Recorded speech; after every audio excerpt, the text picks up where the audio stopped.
They said it was an accident. For over 4 decades, that single word, accident, was all the world was told. But behind the glittering lights of Hollywood, behind the smiles on red carpets and the champagne toasts at midnight, there was a truth far darker than anyone dared to admit. On a cold November night in 1981, Natalie Wood, one of Hollywood's brightest stars, vanished into the black waters off Catalina Island. They found her hours later drifting lifeless in the Pacific, dressed not for a swim, but for a sleep.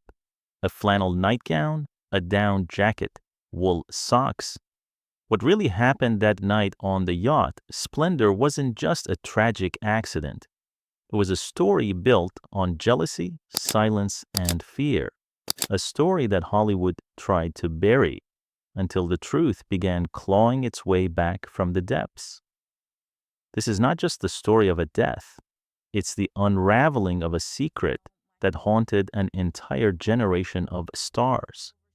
And it all began with a woman who had everything: fame, beauty, love, until the night the ocean took it all away. November 29th, 1981. The sun never truly rose over Catalina Island that morning. It simply faded from black to gray.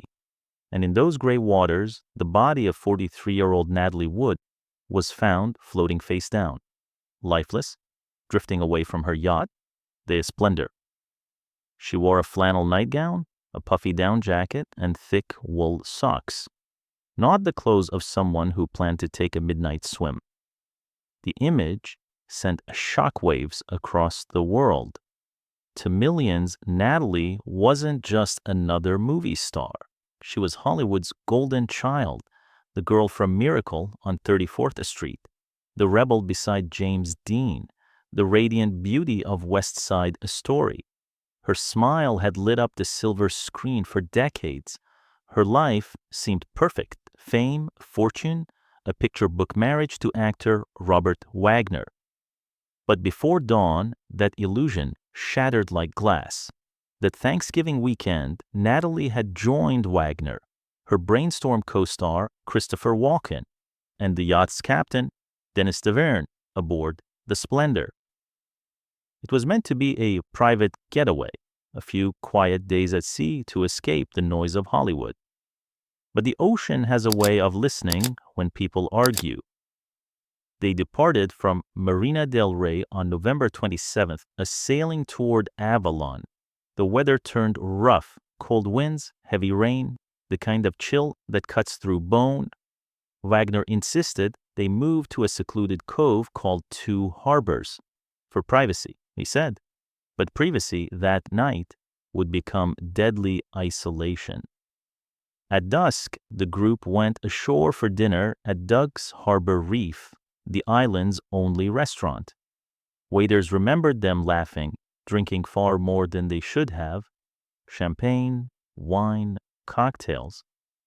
By 10:30 p.m., they were visibly intoxicated, stumbling and shouting across the small dining room. Still, no one could imagine what would follow. When they returned to the yacht, the laughter died. According to later accounts, Wagner's jealousy ignited when Walken spoke warmly to Natalie, urging her to keep acting, to follow her ambitions instead of settling into domestic life. That comment, innocent on the surface, cut deep. Captain Davern recalled Wagner slamming a wine bottle against the table and shouting, "What are you trying to do? Sleep with my wife?" The tension was electric, violent, then suddenly silence. Around midnight, a woman on a nearby boat, Marilyn Wayne, heard the sound that would haunt her forever: a woman's voice screaming through the darkness. "Help me! Please, someone help me! I'm drowning!" The cries lasted nearly 15 minutes, echoing over the waves. Then came a man's calm, measured reply, "Okay, honey?" And then nothing. Despite the desperate screams, no one called for help. It wasn't until 3:30 a.m., over 4 hours later, that anyone alerted the Coast Guard. By the time rescuers arrived at 5:11 a.m., it was too late. Natalie's body was found drifting a mile away from the Splendour. The small dinghy, the Prince Valiant, was discovered nearby, still tied to the yacht, untouched, as if it had never been used at all. Wagner claimed she had gone out to secure it and it slipped, but those who knew Natalie couldn't accept that.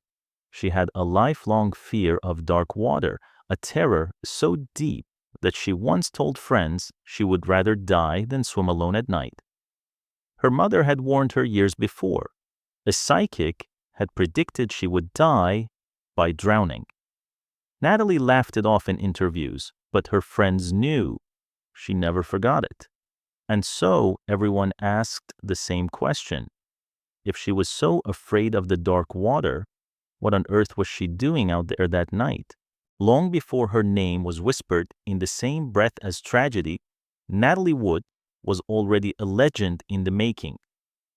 Born Natalia Nikolaevna Zakharenko on July 20th, 1938 in San Francisco, she was the daughter of two Russian immigrants, Maria and Nikolai, who had escaped hardship with nothing but dreams.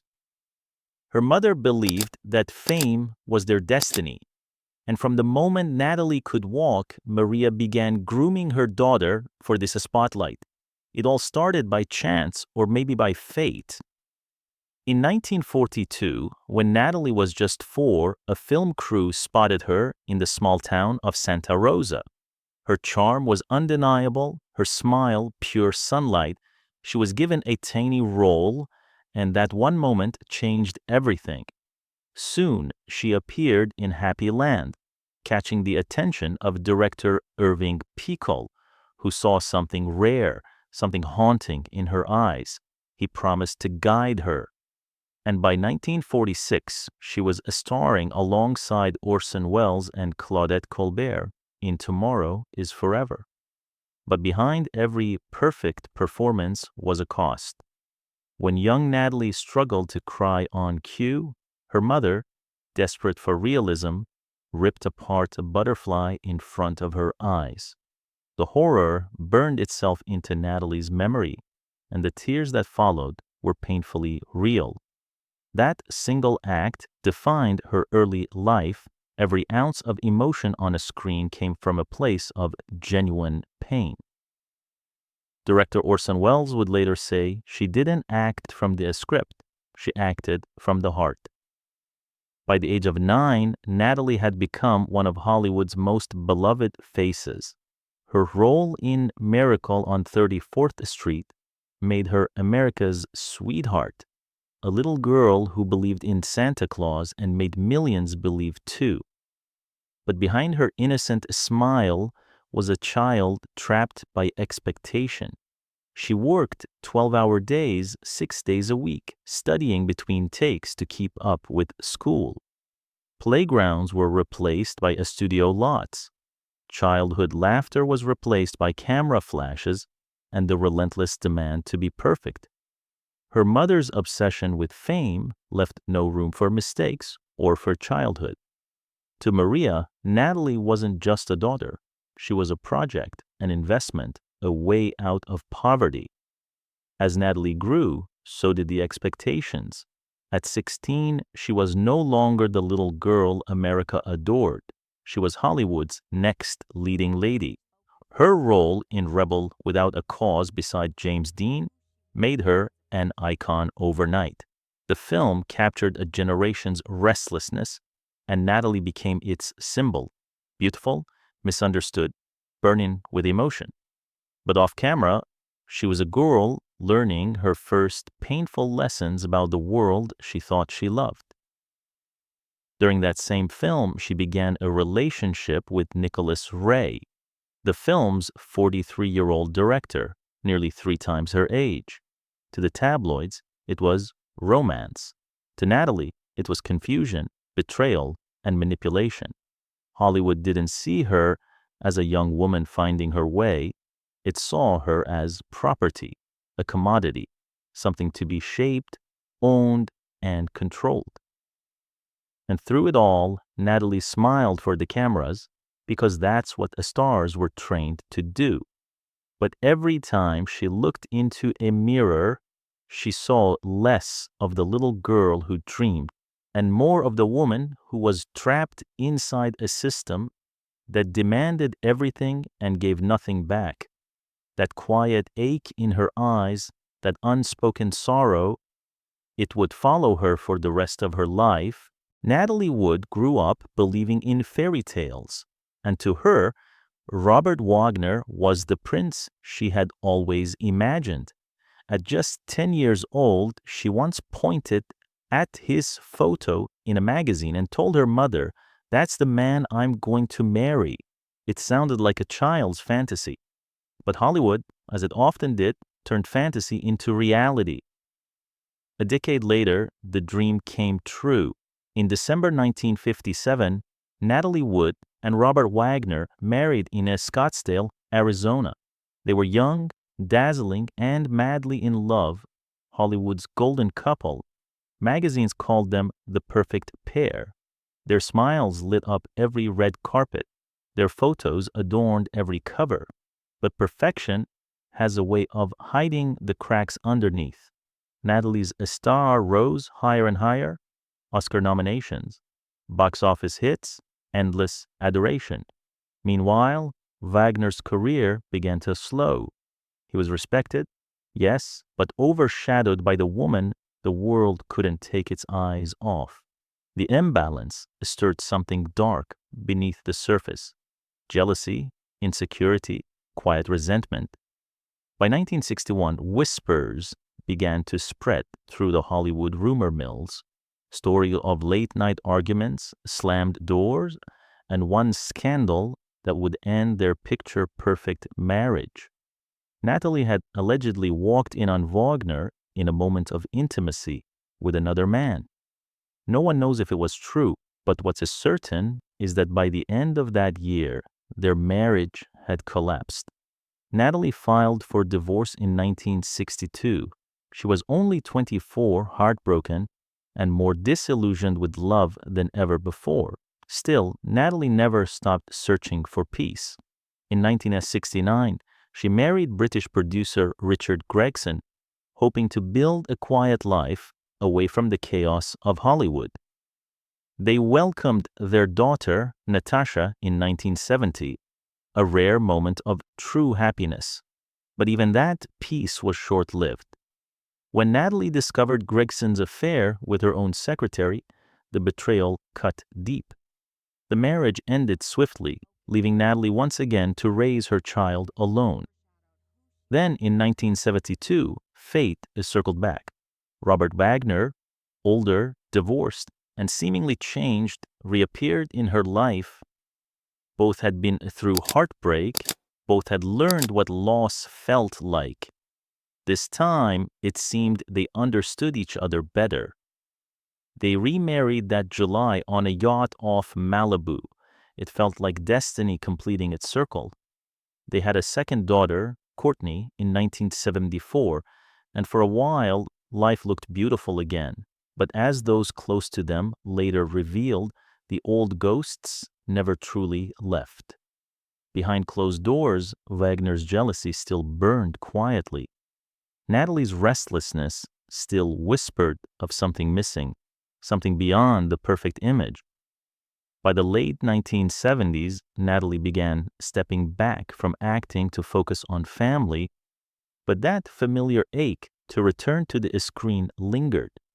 When the opportunity came to the star in Brainstorm, opposite Christopher Walken, she felt alive again. Wagner did not share that excitement. He disliked the chemistry between them, both on set and off. Crew members noticed the tension, the cold glances, the subtle power plays between husband and wife. So when Thanksgiving of 1981 came and Wagner invited Walken for a weekend aboard their yacht, the Splendour, it seemed like a peace offering, but it would become the final chapter of their love story, the chapter no one could rewrite. For decades, the story never changed. Natalie Wood's death was called a tragic accident. End of story. Case closed. But for those who truly knew her, her friends, her family, it never made sense. Too many questions, too many silences that felt deliberate. And one person who refused to stay quiet was her sister, Lana Wood. Lana never accepted the official version. She wrote books, appeared on television, and pleaded for someone, anyone, to look deeper. Natalie was terrified of dark water. She repeated again and again. She wouldn't have gone near it willingly. Her voice, once drowned out by Hollywood's indifference, slowly began to echo louder. And nearly 20 years after Natalie's death, someone finally listened. It was Captain Dennis Davern, the man who had been on the Splendour that night. For years he has stayed silent, loyal to Wagner, haunted by guilt. But in 2000, he broke that silence. In an explosive interview with Vanity Fair, Davern confessed details that changed everything. He described a violent argument that erupted between Robert Wagner and Christopher Walken, jealous words, a shattered wine bottle, and a storm of rage. Wagner was shouting, "What are you trying to do? Sleep with my wife?" Davern recalled. Then Natalie went below deck, and moments later I heard shouting, a loud thud, and then silence. He said that when he realized Natalie was missing, Wagner stopped him. He told me not to turn on the floodlights, not to start the engines, not to call for help. He wanted to keep it quiet. Those words chilled the world. For years, people had dismissed Davern's claims as the ramblings of a man seeking attention. But he didn't back down. In 2009, he published his book, Goodbye, Natalie, Goodbye, Splendour, recounting every terrifying detail. He described Wagner coming back on deck, his hair tousled, his face pale, his body trembling, and the moment he whispered, "She's gone." That confession reignited a fire that had long been buried. In 2011, the Los Angeles County Sheriff's Department officially reopened the case, citing new evidence and inconsistencies in the witness statements. They weren't alone. Hundreds of people, including retired law enforcement officers, had signed petitions demanding justice. Then, in 2012, came the first real breakthrough. The coroner's office made a stunning change. Natalie Wood's death certificate was amended from accidental drowning to drowning and other undetermined factors. The report revealed bruises on her arms and legs, marks consistent not with a fall, but with a struggle.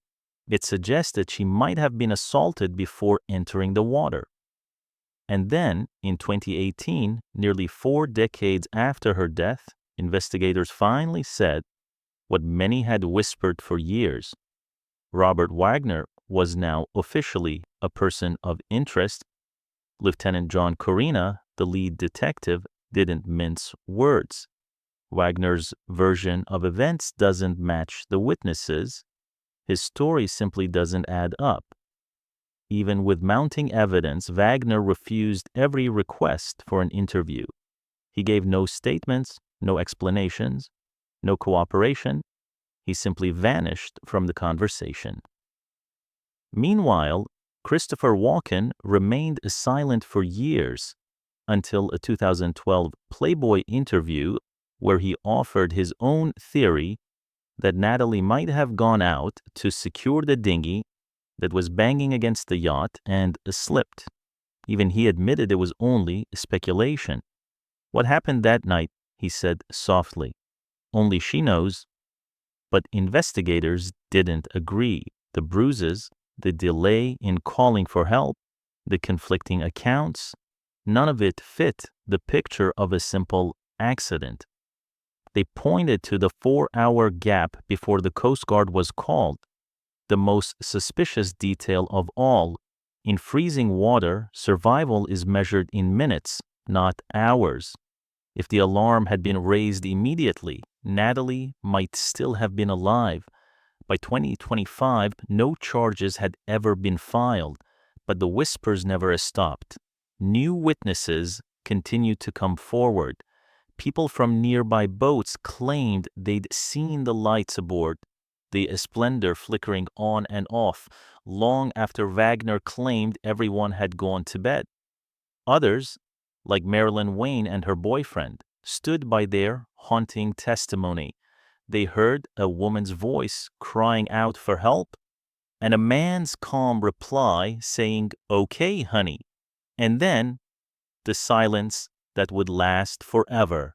To understand what happened to Natalie Wood on that cold November night, you have to look far beyond the deck of the Splendour.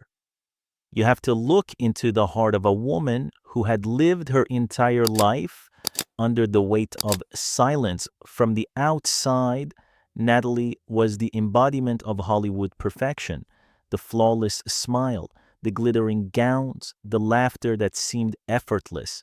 But behind the glamour, she carried wounds that no one could see.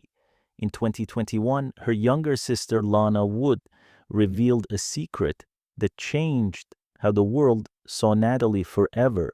In her book, Little Sister, My Investigation into the Mysterious Death of Natalie Wood, Lana described a night in 1955, a night that had haunted Natalie since she was 16. At the time, Natalie was already a rising star, the pride of her mother, Maria. Maria arranged a meeting with one of Hollywood's most powerful men, actor Kirk Douglas, at the legendary Chateau Marmont Hotel. It was supposed to be an opportunity, a chance for her daughter to shine. But what happened that night was not opportunity. It was horror. When Natalie returned home, she was pale, trembling, her clothes torn. She whispered something to her mother, just 4 words that would never leave her. "He hurt me, Mama?" Her mother said nothing. She pulled Natalie close, drove her home, and told her never to speak of it again. And Natalie didn't, not to the police, not to the press, not to anyone. She buried it deep, the way so many women of that era were forced to. But the wound never healed. Years later, Natalie finally confided in her sister, and Lana would remember those words for the rest of her life. "He hurt me, Lana."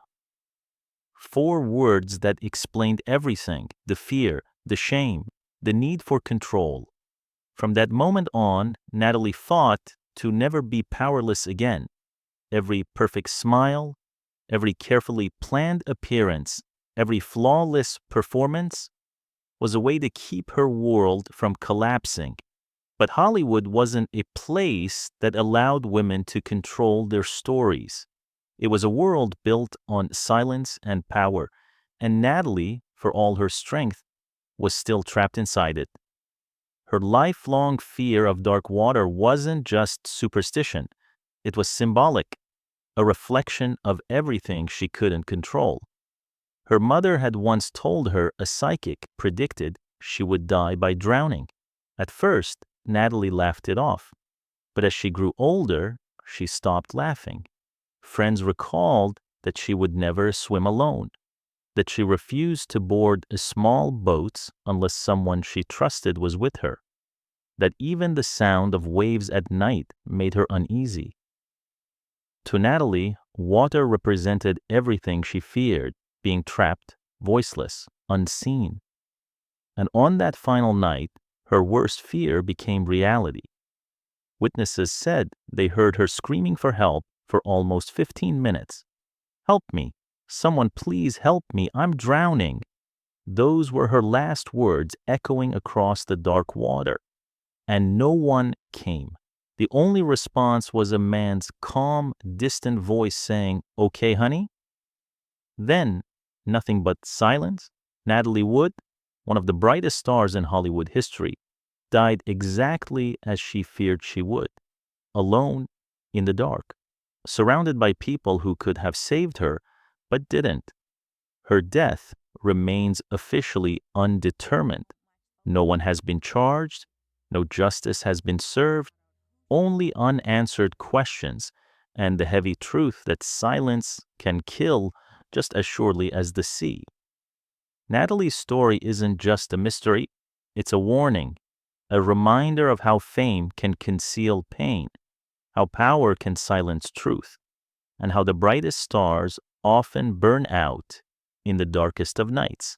Because sometimes what drowns a person isn't the water, it's the secrets they were forced to carry. Do you believe Natalie Wood's death was truly an accident or something much darker? Share your thoughts in the comments. And if you believe Hollywood secrets should never stay buried, subscribe and turn on the bell, because some mysteries deserve to be remembered.